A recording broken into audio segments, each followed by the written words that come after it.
The Murder of Roger Ackroyd. Chapter 5. Murder. I got out the car in next to no time and drove rapidly to Fernley. Jumping out, I pulled the bell impatiently. There was some delay in answering, and I rang again. Then I heard the rattle of the chain, and Parker, his impassivity of countenance quite unmoved, stood in the open doorway. I pushed past him into the hall. "Where is he?" I demanded sharply. "I beg your pardon, sir. Your master, Mr. Ackroyd." "Don't stand there staring at me, man. Have you notified the police?" "The police, sir." "Did you say the police?" Parker stared at me as though I were a ghost. "What's the matter with you, Parker? If, as you say, your master has been murdered..." A gasp broke from Parker. "The master? Murdered? Impossible, sir." It was my turn to stare. "Didn't you telephone to me, not 5 minutes ago, and tell me that Mr. Ackroyd had been found murdered?" "Men, sir." "Oh, no indeed, sir. I wouldn't dream of doing such a thing." "Do you mean to say it's all a hoax?" "That there's nothing the matter with Mr. Ackroyd." "Excuse me, sir. Did the person telephoning use my name?" "I'll give you the exact words I heard. Bestia tata sipard. Tiba tiar sifawai espiakanji. Pesa comation si sa. Mesta ya chikawadi hased aspenamanaki." Parker and I stared at each other blankly. "A very wick joke to play, sir," he said at last, in a shocked tone. "Fancy saying a thing like that." "Where is Mr. Ackroyd?" I asked suddenly. "Still in the study, I fancy, sir. The ladies have gone to bed, and Major Blunt and Mr. Raymond are in the billiard room." "I think I'll just look in and see him for a minute," I said. I know he didn't want to be disturbed again, but this odd practical joke has made me uneasy. I'd just like to satisfy myself that he's all right. "Quite so, sir. It makes me feel quite uneasy myself. If you don't object to my accompanying you as far as the door, sir."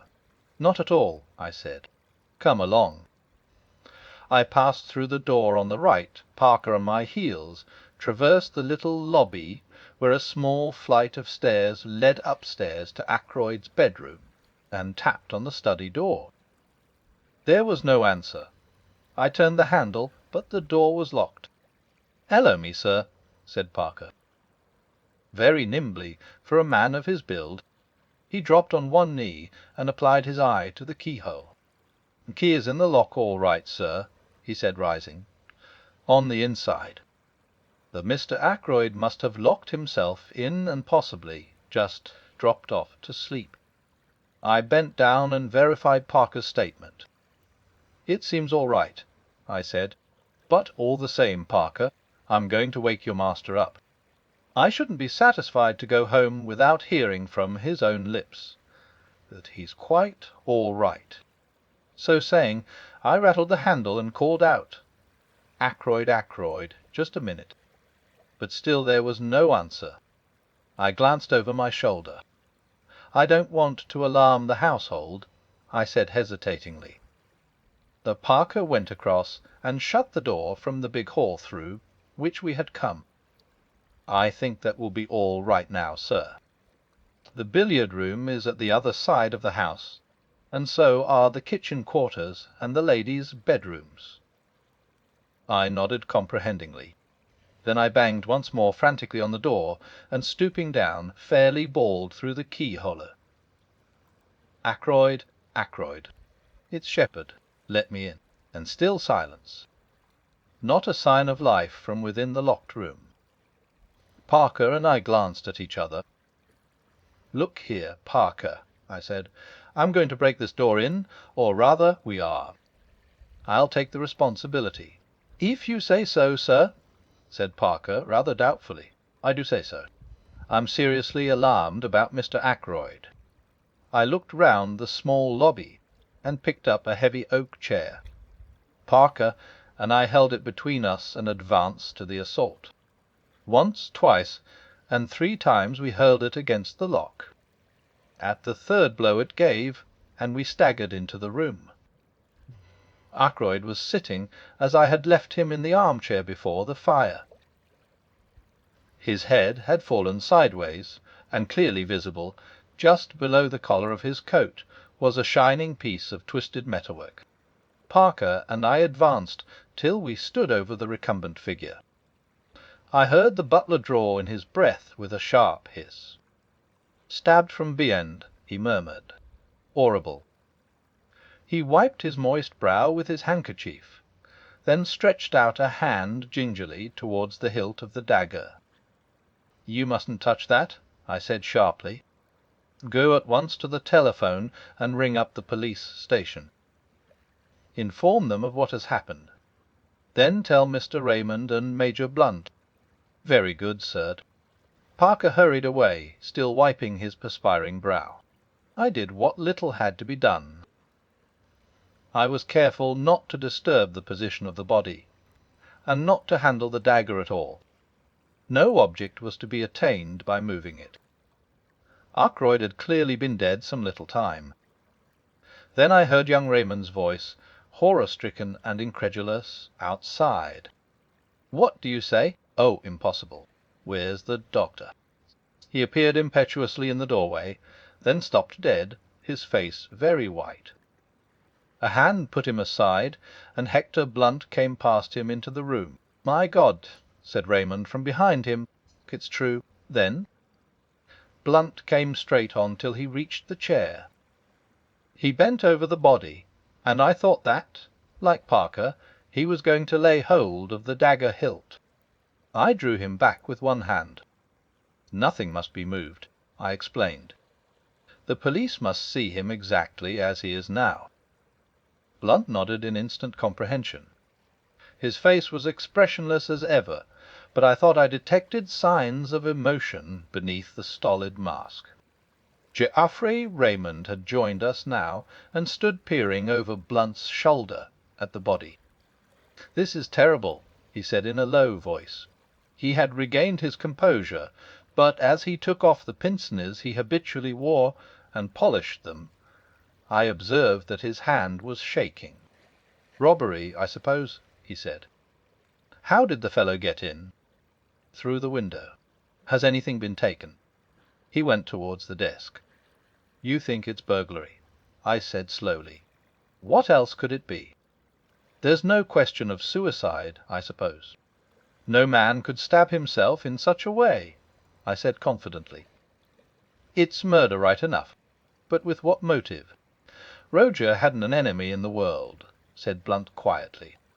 "Must have been burglars. But what was the thief after? Nothing seems to be disarranged." He looked round the room. Raymond was still sorting the papers on the desk. "There seems nothing missing, and none of the drawers show signs of having been tampered with." The secretary observed at last, "It's very mysterious." Blunt made a slight motion with his head. "There are some letters on the floor here," he said. I looked down. 3 or 4 letters still lay where Ackroyd had dropped them earlier in the evening. But the blue envelope containing Mrs. Ferraz's letter had disappeared. I half opened my mouth to speak, but at that moment the sound of a bell pealed through the house. There was a confused murmur of voices in the hall, and then Parker appeared with our local inspector and a police constable. "Good evening, gentlemen," said the inspector. "I'm terribly sorry for this. A good kind gentleman like Mr. Ackroyd. The butler says it is murder. No possibility of accident or suicide, doctor." "None whatever," I said. "A bad business." He came and stood over the body. "Been moved at all?" he asked sharply. "Beyond making certain that life was extinct. An easy matter.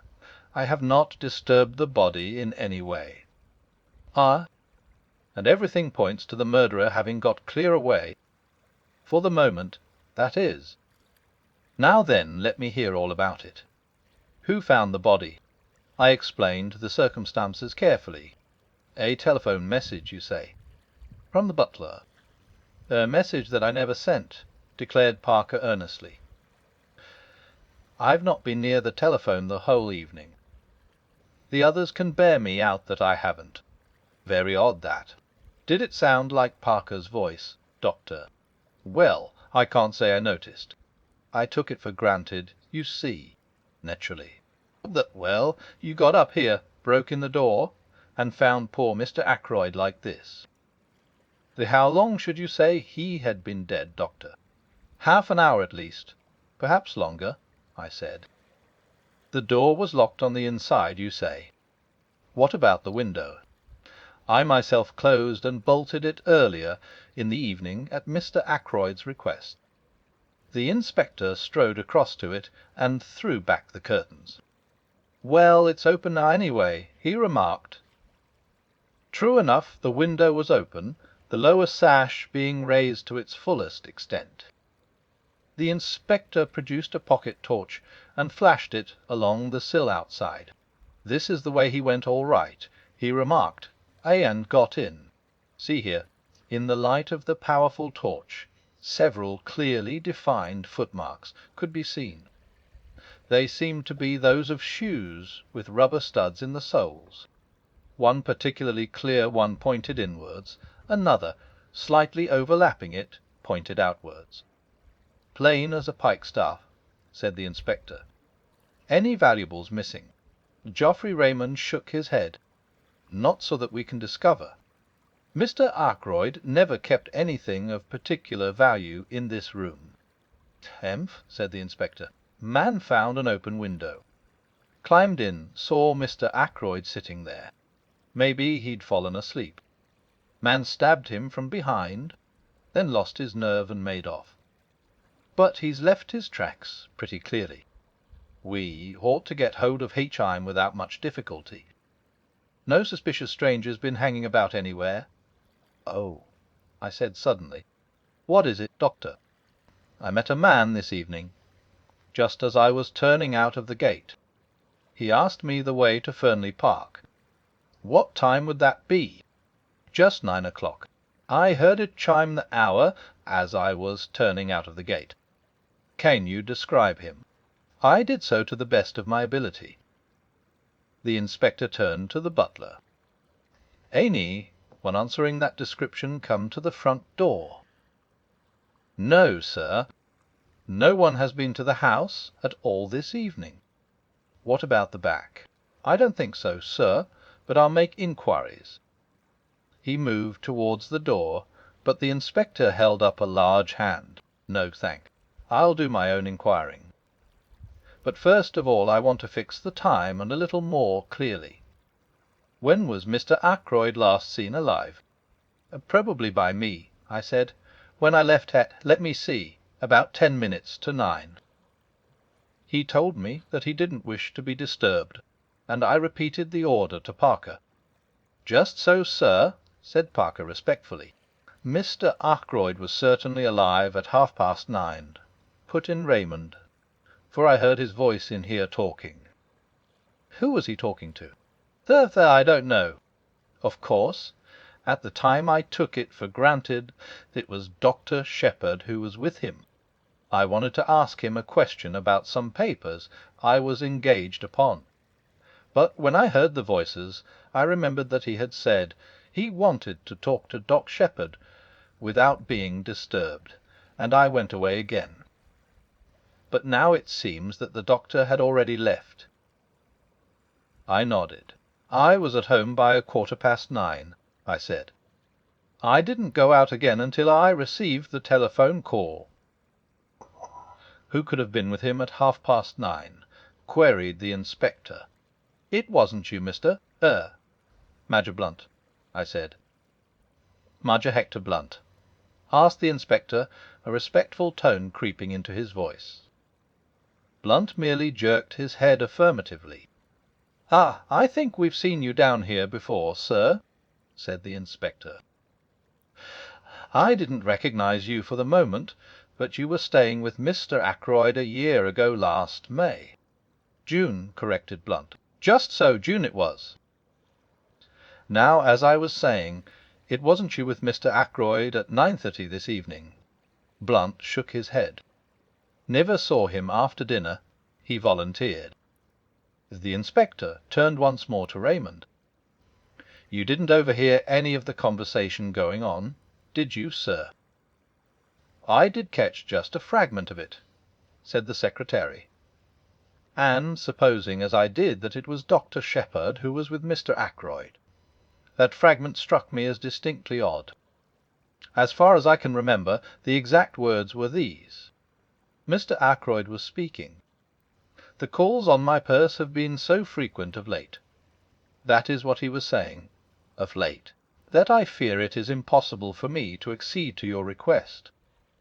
I went away again at once, of course, so did not hear any more. But I rather wondered because Dr. Shepherd does not ask for loans for himself or subscriptions for others. I finished. A demand for money, said the inspector musingly. It may be that here we have a very important clue. He turned to the butler. You say, Parker, that nobody was admitted by the front door this evening. That's what I say, sir. Then it seems almost certain that Mr. Ackroyd himself must have admitted this stranger. But I don't quite see. The inspector went into a kind of daydream for some minutes. One thing's clear, he said at length, rousing himself from his absorption. Mr. Ackroyd was alive and well at 9:30. That is the last moment at which he is known to have been alive. Parker gave vent to an apologetic cough, which brought the inspector's eyes on him at once. Well, he said sharply, if you'll excuse me, sir, Miss Flora saw him after that. Miss Flora? Yes, sir. About 9:45 that would be. It was after that she told me Mr. Ackroyd wasn't to be disturbed again tonight. Did he send her to you with that message? Not exactly, sir. I was bringing a tray with soda and whisky when Miss Flora, who was just coming out of this room, stopped me and said her uncle didn't want to be disturbed. The inspector looked at the butler with rather closer attention than he had bestowed on him up to now. You'd already been told that Mr. Ackroyd didn't want to be disturbed, hadn't you? Parker began to stammer. His hands shook. Wes. Yes, sir. Quite so, sir. And yet you were proposing to do so. I'd forgotten, sir. At least, I mean, I always bring the whisky and soda about that time, sir, and ask if there's anything more, and I thought, well, I was doing as usual without thinking. It was at this moment that it began to dawn upon me that Parker was most suspiciously flustered. The man was shaking and twitching all over. Fetch him, said the inspector. I must see Miss Ackroyd at once. For the moment we'll leave this room exactly as it is. I can return here after I've heard what Miss Ackroyd has to tell me. I shall just take the precaution of shutting and bolting the window. This precaution accomplished, he led the way into the hall, and we followed him. He paused a moment, as he glanced up at the little staircase, then spoke over his shoulder to the constable. Jones, you'd better stay here. Don't let any one go into that room. Parker interposed deferentially. If you'll excuse me, sir. If you were to lock the door into the main hall, nobody could gain access to this part. That staircase leads only to Mr. Ackroyd's bedroom and bathroom. There is no communication with the other part of the house. There once was a door through, but Mr. Ackroyd had it blocked up. He liked to feel that his suite was entirely private. To make things clear and explain the position, I've appended a rough sketch of the right-hand wing of the house. The small staircase leads, as Parker explained, to a big bedroom made by two being knocked into one, and an adjoining bathroom and lavatory. The inspector took in the position at a glance. We went through into the large hall, and he locked the door behind him, slipping the key into his pocket. Then he gave the constable some low-voiced instructions, and the latter prepared to depart. "We must get busy on those shoe tracks," explained the inspector. "But first of all, I must have a word with Miss Ackroyd. She was the last person to see her uncle alive. Does she know yet?" Raymond shook his head. "Well, no need to tell her for another 5 minutes. She can answer my questions better, without being upset, by knowing the truth about her uncle. Tell her there's been a burglary, and ask her if she would mind dressing and coming down to answer a few questions." It was Raymond who went upstairs on this errand. "Miss Ackroyd will be down in a minute," he said, when he returned. I told her just what you suggested. In less than 5 minutes Flora descended the staircase. She was wrapped in a pale pink silk kimono. She looked anxious and excited. The inspector stepped forward. "Good evening, Miss Ackroyd," he said civilly. "We're afraid there's been an attempt at robbery, and we want you to help us." "What's this room?" "The billiard room." "Come in here and sit down."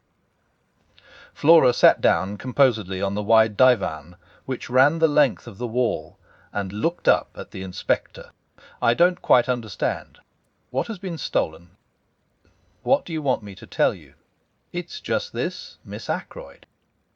Parker here says you came out of your uncle's study at about 9:45. Is that right?" "Quite right." "I had been to say good night to him." "And the time is correct?" "Well, it must have been about then. I can't say exactly. It might have been later. Was your uncle alone, or was there any one with him?" "He was alone." "Dr. Shepherd had gone. Did you happen to notice whether the window was open or shut?" Flora shook her head. "I can't say." "The curtains were drawn?" "Exactly. And your uncle seemed quite as usual?" "I think so." "Do you mind telling us exactly what passed between you?" Flora paused a minute, as though to collect her recollections. "I went in and said, 'Good night, uncle, I'm going to bed now. I'm tired tonight.' He gave a sort of grunt, and I went over and kissed him, and he said something about my looking nice in the frock I had on, and then he told me to run away as he was busy. So I went." "Did he ask specially not to be disturbed?" "Oh yes, I forgot. He said, 'Tell Parker I don't want anything more tonight, and that he's not to disturb me.' I met Parker just outside the door, and gave him uncle's message." "Just so," said the inspector. "Won't you tell me what it is that has been stolen?" "We're not quite certain," said the inspector hesitatingly. A wide look of alarm came into the girl's eyes. She started up. "What is it?" "You're hiding something from me." Moving in his usual unobtrusive manner, Hector Blunt came between her and the inspector. She half stretched out her hand, and he took it in both of his, patting it as though she were a very small child, and she turned to him as though something in his stolid, rock-like demeanour promised comfort and safety. "It's bad news, Flora," he said quietly. "Bad news for all of us. Your uncle Roger. Yes. It will be a shock to you. Bound to be. Poor Roger's dead." Flora drew away from him, her eyes dilating with horror. "One?" she whispered. "One. Very soon after you left him, I'm afraid," said Blunt gravely. Flora raised her hand to her throat, gave a little cry, and I hurried to catch her as she fell. She had fainted and Blunt, and I carried her upstairs and laid her on her bed. Then I got him to wake Mrs. Ackroyd and tell her the news. Flora soon revived, and I brought her mother to her, telling her what to do for the girl. Then I hurried downstairs again.